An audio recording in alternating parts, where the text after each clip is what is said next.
those teen vampire movies that feel like the horny soap opera fever dreams of an 8th grade diary? Here's how mine began. The graduating class of Central Oregon High. Be safe. Oh my God, guys, I'm gonna be fine.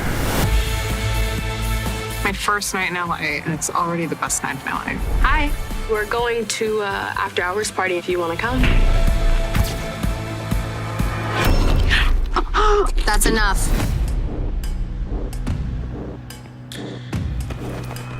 Shoveled a lot in your life, haven't you? How would you like to hold the keys to the kingdom for a change? Now would be the time for any questions. Were you guys like Vampires? Yup.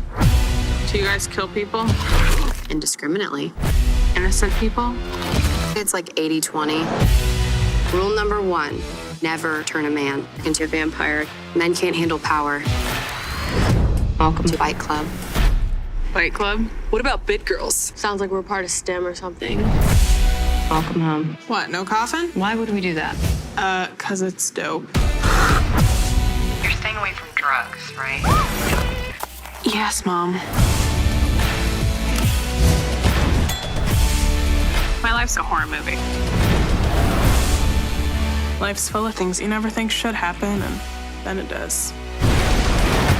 I'm going to be 18 forever. People just think you're aging well.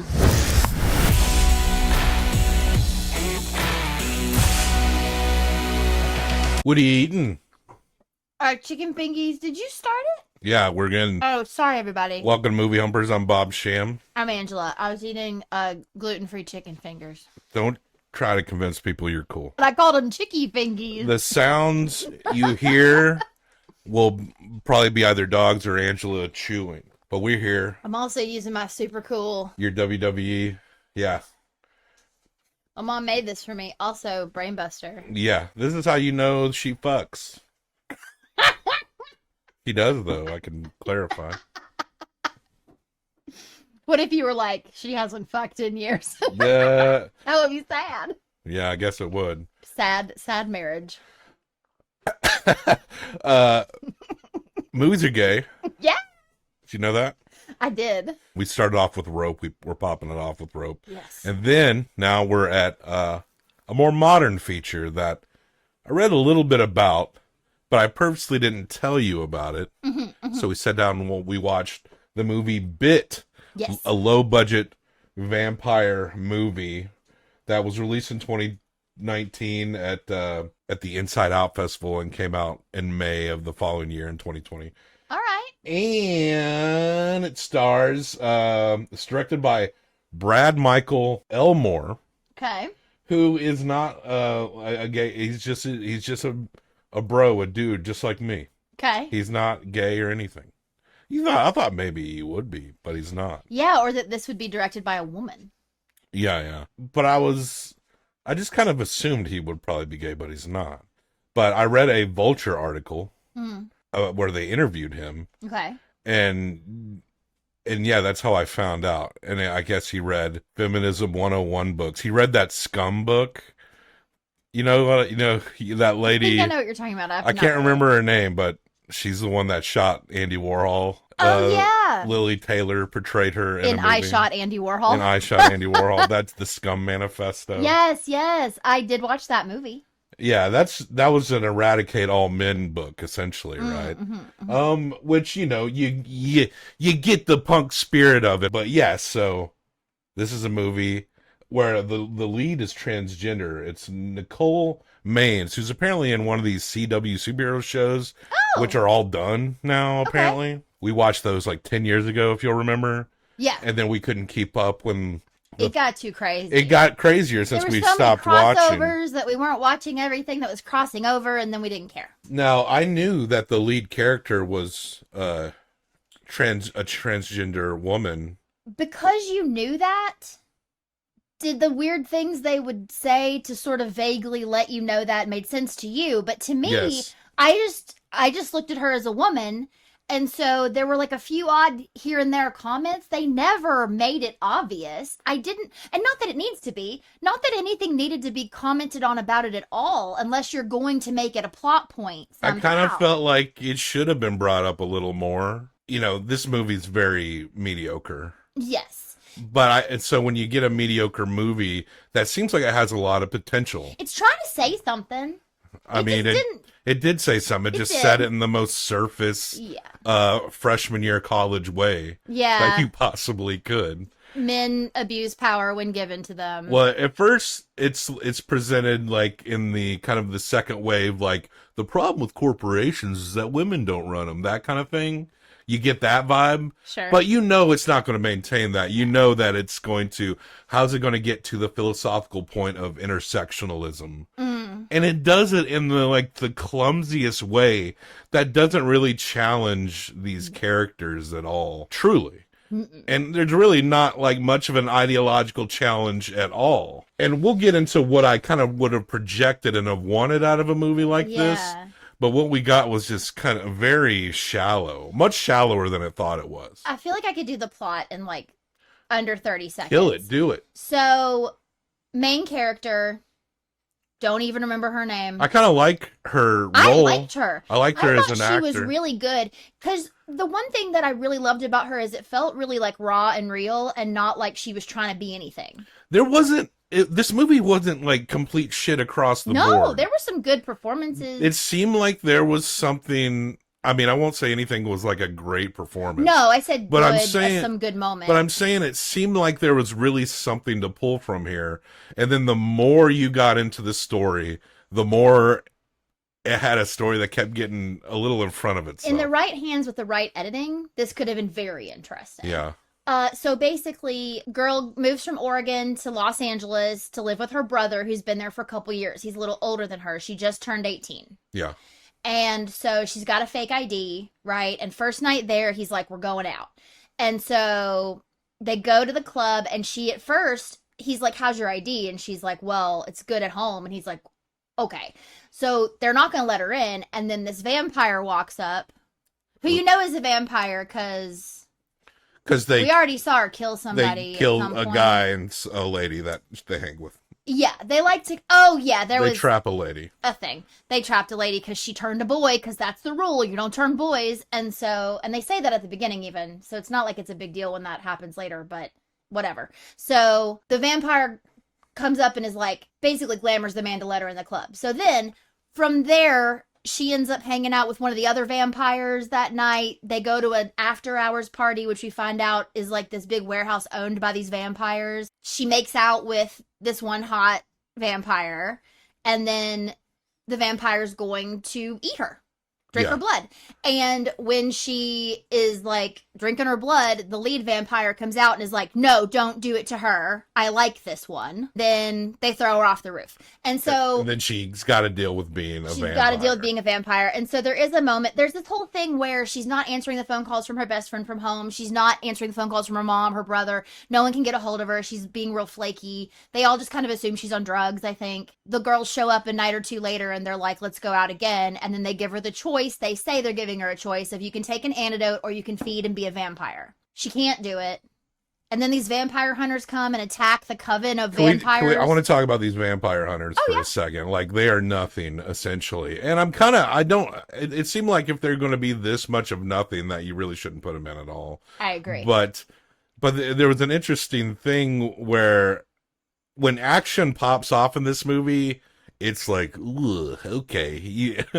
I mean, sometimes I sit here and wonder, and I know the answer to the question, I'm going to posit. Sometimes when people don't have high budgets, it's like that Legend of the White Dragon we saw in the summer preview. It's you're going to make us another superhero movie with that low budget. But it seems like if people with not a lot of money, when they try to make a movie, try to make a horror. But the reality is that if you've got a low budget movie, it's probably the most likely to be seen if it's a horror. Yeah. Because if you're a low budget movie who's just trying to focus on like a dialogue or a conversation, within the realms of what you can afford, people are less likely to watch it than if you just call people vampires and put out some mediocre thing. Because there's like an audience that will just swallow every horror movie. I'm sitting right across from one. Like, you would watch way more if it wasn't for me being like, no, let's watch something else. Sometimes, I mean, I do watch things without you that you would probably consider terrible. Oh, yeah. And every so often I'll convince you to watch something with me, and then we have a big debate about what is an actual movie.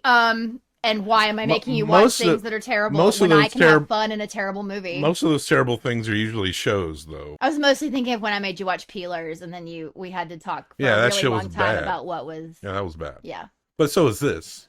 Yeah. Have potential, but this is bad. She thinks the antidote, there's no antidote to vampirism. And you kind of figure that out pretty quick. But after they burn through these guides or something, they're like, do you want to join our lesbian feminist vampire cult? And then she says, or she's like, do you want to be one of them? Or do you want to take the red, like one of these Twitter trolls, right-wing types? Or do you want to take the red pill and join the lesbian vampire cult? Yeah. I was a little confused at this line because, the online discourse, as overblown as it usually is, especially when it's compared to how people are in the real world. The term red pill is a term, much to the Wachowskis' chagrin, meaning you're going right. You've gone right wing. So you're red pilled. So I'm like, I'm just confused at that line because it's like, are you trying to reclaim that term for something else? Or did you honestly not know that was something connected to the thing that you're trying to make a very shallow commentary on in this movie? Fair. Right before that, she makes a joke about Bite Club, and that she's just trying to like make it more fun. So it's like she's making random other movie references for no good reason. So you think she was more of like, I don't know, a direct Matrix? Yeah, well, I don't know. I mean, and maybe because the Wachowskis have talked about that, like a lot of the Matrix is actually about like finding who you really are. And so you could say that they made that reference because this character is transgender. Yeah. But it still wasn't obvious to me that she was transgender, because even in that moment, they were like, the rules are you never glamour another vampire. What was the second one? I don't know. And then you don't turn boys, right? Yeah. And so she goes, well, what about me? And the head vampire goes, I never even thought about it. That's when I told you. You told me, because I went, because it's not clear. Well, they have a character that from her high school as she's leaving that tells her best friend is gay. Tells her how brave she is. And there's another point where, and after all that, her brother is kind of frustrated at how much they had to deal with her emotionally, where he felt isolated about it, which I actually thought was kind of a nice little scene there that felt very real in that moment. That was a good scene. And that's when he talks about how she's tried to kill herself multiple times. And, but she doesn't talk about that earlier on. The only reference she makes is that her life has been like a horror film already. Yeah. And so I'm like, did some terrible tragedy happen? Like, just the way they told it, it didn't make me think that. It almost seemed... Which is fine. It almost seemed... Like, if you read... It's too vague. The little bit that I read on the blurb of this immediately explains that to you. But the movie's not that obvious. No. And maybe if you're going through what the character has gone through and transitioning, you might catch up on that faster. But they don't make that very clear. And it feels like... And it was interesting to find out that the director wasn't technically in the LGBTQ community, more of an ally. In that, like, you can commend him for attempting to tell a specific story in a specific way, but at the end of the day, the movie still has to be good and executed. And maybe like someone like that, maybe an actual transgender director or someone who was in the LGBTQ community, maybe could have provided a little more layered nuance into these characters, because you get this idea that like what they throw as the pure villains are just so empty that like you wish they weren't really there at all. And so that this Duke, the leader of the lesbian vampires, who felt like she was like a wrestler actor. She was definitely giving some like Becky Lynch vibe. Like, she wasn't like, I'm a great movie star, but she did have this vibe like, I could act in a wrestling show or a promo. Maybe it was that hair. Maybe it was the hair. I don't know. Because that style I got what you're saying. Around. But yeah, But there wasn't any, but she was very monotone in terms of her presentation and expression. Yeah, and it's just very, yeah, it is. So back to just the plot real quick is that these vampire hunters try to come and get them. And this is when she runs back and kills the familiar of the guy head vampire. Right. Anyway, whatever. But then we get this like lore dump. Who cares? About, Duke's past where she meets, they call him everything but Dracula. They call him Vlad and shit. They call him everything, but she's one of 3 wives that he glamored. He made them vampires and then glamored them. And she reveals that she keeps his heart and eats slivers of it, but not the whole thing because he'll overtake her mind or something. Yes, and vampires can go out in the sun. The only thing that kills vampires is fire, and you have to burn the heart. And she said he was too powerful.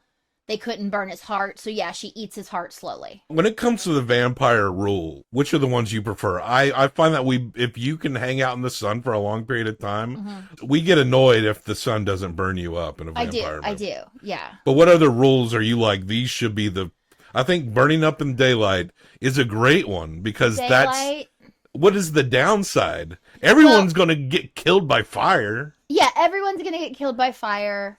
I mean, stake in the heart is classic. Any way you destroy the heart, right? Like destroying the heart, because otherwise they can come back from it. And you can even come back from sun exposure if you get out of the sun fast enough, but it can burn you up and then you have to like go live in a hole forever, right? Or whatever. I like that part. I like that anything destroying your heart can kill you. Light does not, sunlight hurts you.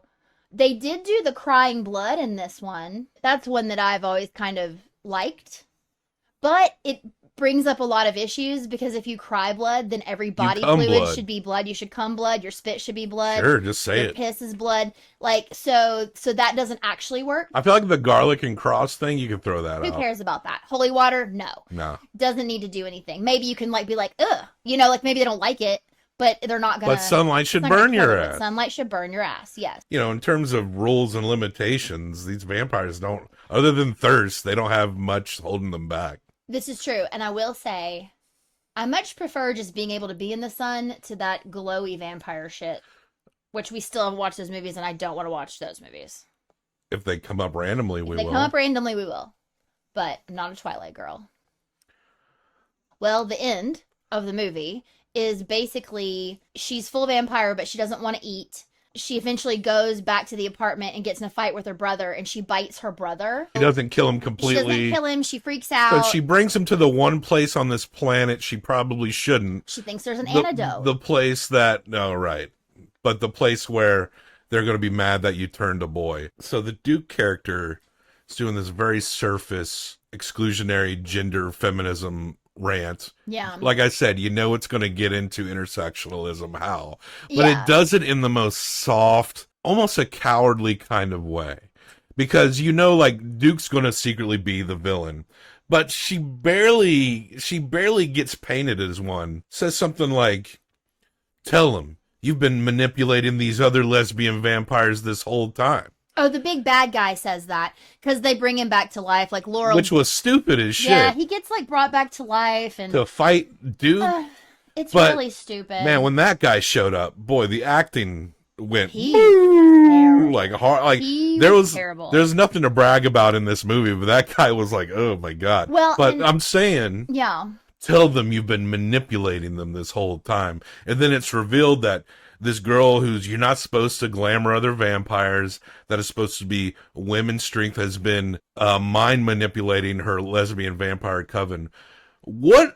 At what point in this movie has it showed any reason to think that she is making them do anything that they're forced to do because they're vampires? Like they kill. When Laurel meets the hot girl at the beginning and is making out with her, she's not being manipulated because Duke has to come up and ask her not to do that to save this one. Yeah, but I do wonder. Okay, so if you're gonna posit that she's somehow controlling them, what she tries to say is that it was only a little and only to make things easier on them. Maybe because she was staring hard at Laurel in that bar in that first scene. Maybe she was trying to convince Laurel to follow that girl wherever they were going. Or telling that girl to talk to her. It's stupid. It was stupid. There was really nothing to hint. at that setup, that revelation. No, it wasn't. No, it was nothing at all. And then, she's like, I mean, basically, they kill the big bad guy, Yeah. and then they lock Duke up in the hole under the building. And then she's like, everyone should be a vampire. Everyone should have this power. So dumb. So that was the intersectionality part where they evolved from the second wave to the intersectional feminism at the end. Yeah, well, her brother was like, I don't want this. But it was just the most it wasn't freshman year college shit you'll ever read. And can I say, Yeah. you say lesbian vampire? Yeah, they're well, but no. Most of them. I know. But I say to you, let's watch a lesbian vampire movie. Where's the hot lesbian vampire shit? There was a couple You needed makeout. More. I mean, At least like slide one orgy. A bunch of ladies making out. She's the one saying this, not me. And I agree though. I'm just saying. This movie was not as brave as it tried to think it was. It really wasn't. No, it wasn't. I think this actor who played Laurel, Nicole Maines, is probably going to have it'll be interesting to see where her career goes. I have a feeling we're going to see her more and more. I hope so. I would watch her in something else just to see what she does. But we all got to start somewhere, and there's a lot of the Vulture article that I was reading was just a lot of like, good job casting this to be like this. I just feel like every character, honestly, even like the other minor vampire girls, were all better and more interesting, and I wanted to know more about them than I did about Duke. No, we needed to know more about Duke's history and that dude. When we were getting into that, it was like, okay, let me put on my projection now. After I sat through this movie and what I thought maybe this would be, and I feel like what I projected was way more simple and tighter. And would have been better. Transgender woman meets coven of lesbian vampires. And they're turned, but they don't realize she's transgender. And they don't have to make the whole coven like be turfy, but make one, Duke, be resentful. Right? Like she's the turfy one. Like she somehow infiltrated their group and then without her knowing. And then like let the rest be like fine with it. And then it becomes this power play, this struggle with the turf vampire and the transgender girl who's fighting to claim her right to femininity. Yeah. And that's all it has to be.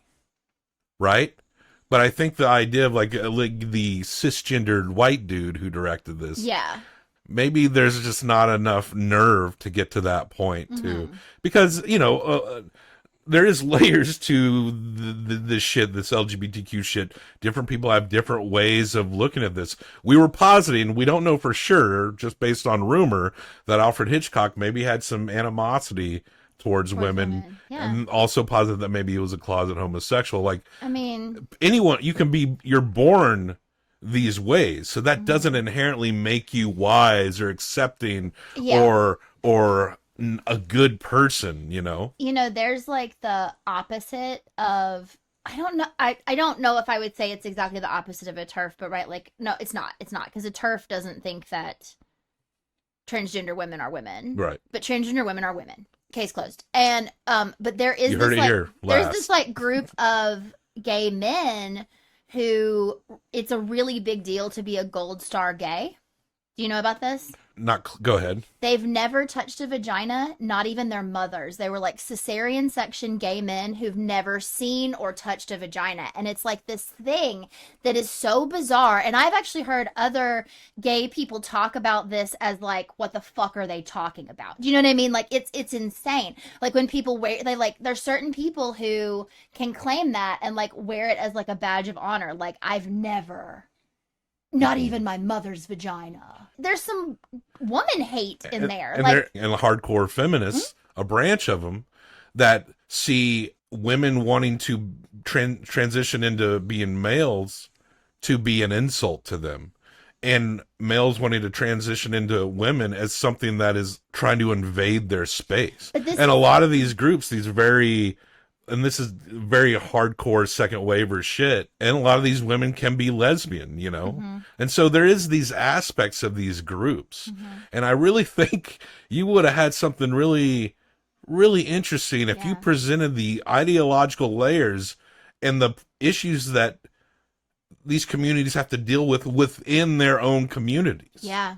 But all due respect to Brad Michael Elmore, I don't know if an LGBTQ director would have had that courage to do it either, or that perspective based on their own background. But didn't that, what I just described, just sound so much more interesting than what we saw? For sure, so It, much more it felt like interesting. you were just doing a bunch of world building before you even really had a grip on what your basic underlying plot was going to be. This is weak writing. This is very amateurish. Cisgendered males. He's not a cis, he's a guy. I'm kidding. Go ahead. And the action scenes in this movie. And that guy who played Vlad, the big vampire guy. Good. That was... I mean, there wasn't a lot of performances to crow about here, but when that guy showed up, it was like, ugh. It was, one moment that I thought was very interesting was when she was telling that history and she talked about how she was a total lesbian, no interest in dudes, but this guy saw her and like glamored her to be attracted to him. And she was like, it did not make any sense to me. And I knew that it wasn't what I really wanted, but I couldn't help it. But she was making me. She shared the power of dude's heart at the end with everyone. Oh yeah, Laurel shared the power of dude's heart with everyone. That's a lot of heart to go around. Yeah. I don't know if everyone should be a vampire. Maybe I'm more... She said it so we all have to deal with each other's bullshit. Yeah, I guess, if you were a vampire, you'd take the classic approach. Be like a vampire bat. Just go suck on a cow for a minute. I was going to say. And then fuck off, right? Do you buy into that I would part suck of every vampire cow lore? off if I were a vampire. Get a job at the hospital? Yeah, blood banks. Yeah. You just drink blood and be like that one type that you drink that was left. True blood. They needed that. True blood. True blood. That's the answer. We'll get some True Blood. This is our second vampire movie. I kind of like the vampire movie. I love vampire movies. I mean, I don't always love them, but I love to try them out, I suppose. Yes, I love watching vampire movies to see if they're good vampire movies. But we'll get some more vampirism in our future. But this, our lesbian vampire coven transgender lead movie. Bit. Let's hump it. 1 through 5 combine for best. Out of 10. I think this movie is like a 2. I think it's a 2. Almost a 2.25, but there's just so many problems. It's just so not great. Laurel is good. The main character is good. Yeah, she did a fine job. Moments. The brother wasn't even bad either. No, he was interesting. But no one else really got a time. Like, the Duke character was just kind of straightforward. Not really, not horrible, but not fantastic either. And no one else really got a chance to chew on their scenes that much, Yeah. Except for the hottie that she met at the party. I guess she was fine as well. Oh, yeah. There's a lot of just like, this is fine, really nothing egregious until lead vampire dude come back. I was laughing when that guy showed up. Yeah. But for being fertile concept, interesting setup, good lead, muddled as fuck, terrible looking action, like so bad, like maybe you didn't need to do all that. There's a lot you could have cut. And a lot of like unnecessary lore building when you haven't even established. It was like they were setting up for a sequel. Just make a good movie. Just make one good movie, folks. If it works, then you can think about the sequel. You don't have to think about the lore dump, the world building like that fast. You gotta simplify your shit, director. But I'm gonna give it I feel like it just missed right on average. Just slightly under 2.25. Okay. So that brings it to a 4.25. It's under Kate Plays Christine. Do you agree that it's under Kate Plays Christine? It literally is, because Kate Plays Christine is a 4.75. Oh, yeah, that's a lot. And this is a 4.25. So it is literally under that. That's a lot. I would rewatch this, though, before I would rewatch that. But I particularly didn't love it. There it is. Right at the bottom. We're really stacking up movies pretty quick here. I know, it's exciting. I noticed our A list was kind of long. So, yeah. And our C list, we got 7 on the board. So we're covering a lot of ground in a very quick time. So you better believe that for the rest of this month, Movies are staying gay. And we got some stuff coming out in the theaters very soon. Yeah. Flash is around the corner. Yeah. Barbie's around the corner. Ooh, yeah. And we'll get to those, start those next week, I believe. So, and I don't know if we're going to discuss it here, but at the Belcourt, Robert Altman's The Long Goodbye is playing on Sunday. We are going to see that. Okay. So I don't know where to squeeze. I don't think it fits in our theme, so we may have to just put that in the bank. In the bank for something down the road. But yeah, so there you go. 4.25 for Brad Michael Elmore's Bit. They can't all be great. No. But it's a good sign when diverse characters are allowed to have a mediocre movie. Absolutely. Yes. Absolutely. Yeah. So there you go. All right, folks. Check the show notes for links and stuff to other places you can find us. We got podcasts. We got YouTube.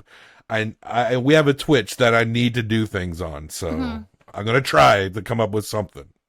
Probably just play a video game. I'm thinking about playing Fallout New Vegas, but we'll get there. Cool. All right. First rule of Bite Club, death to all traitors. Death to all traitors.